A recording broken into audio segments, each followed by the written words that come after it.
Thank you for joining us. Now let's head to Zimbabwe, I beg your pardon. The brand Zimbabwe campaign, launched earlier this week, is set to rebuild and restore confidence within and outside the country. The campaign is designed to improve international and domestic appeal to investors and tourists.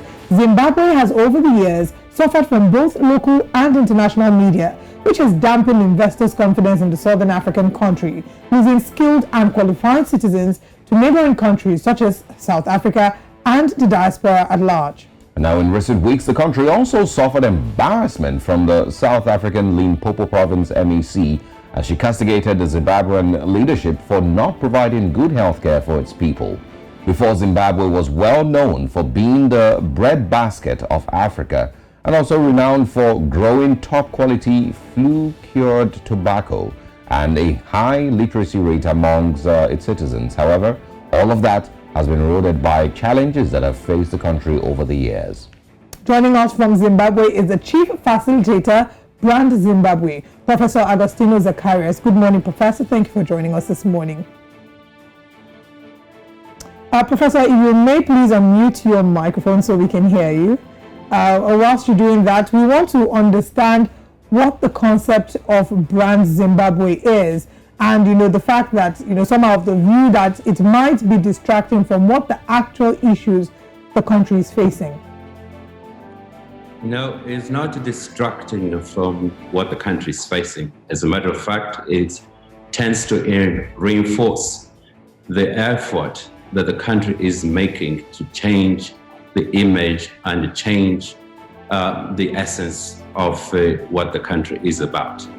So this is a process which is aimed at changing the image of the country by action and building a reputation to respond to the various challenges that the country is facing, to concentrate on the main issues that the country should be concentrating on, rather than, it's not about billboards, it's not about nice slogans.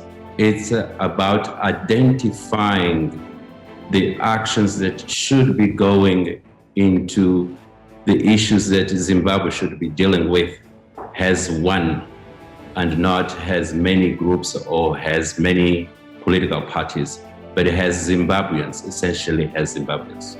And this goes through finding the true identity of Zimbabwe. The identity of Zimbabwe at the moment is defined by many perceptions, and we need to work on those perceptions to build the right perceptions for Zimbabwe. Well, there are some that are labeling the campaign a ZANU-PF project. How do you think you can make sure that party politics doesn't take center stage here? You see, we started in 2018. In 2018, when we were going to launch this initiative, it coincided with the election campaign by many political parties. We postponed because we felt that we were not going to get the attention of all Zimbabwean that matters. This was going to be hijacked by the politics of the country. So then after the elections, we had suggested that we could do that after the elections. And then after the elections followed the period of violence, August 1st. And then it was created a commission, Motlanthe Commission. You may be reminded of that. And all we've done is trying to avoid that this is being equated as a political campaign of one party or the other. This is an effort of Zimbabwean citizens, and should be owned. And we're creating structures. We've got enough latitude. This is not to say, and I don't know any case of branding the nation without the participation of the government. We are clients of the government of Zimbabwe, not of any political parties. And we've been given latitude to speak to any Zimbabwean and non-Zimbabwean that matters in this process.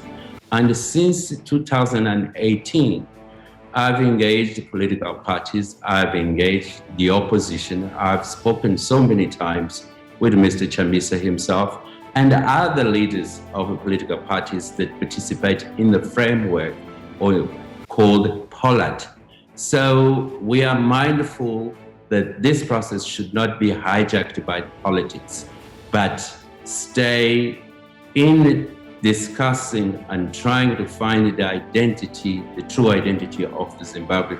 And this is a collective effort that needs the participation of all, whether you are a businessman, whether you are a white farmer, whether you are a black farmer, whether you are a religious leader. So everybody needs to join hands and participate and have a discussion, soul to soul, heart to heart, and being frank in these discussions. So it's only with that effort that we can build a strong brand of Zimbabwe. I mean, it's very laudable what you're trying to do, but let's talk about the people of Zimbabwe and how they actually feel. How has the morale been? We talked about the fact that some weeks ago, the Limpopo MEC did talk about Emmerson Mnangagwa's government holding them to account for the health of the people of Zimbabwe. How would you say the morale currently is in Zimbabwe, and how are the Zimbabweans, both in the country and the diaspora, responding to this initiative? The Zimbabweans are responding very well.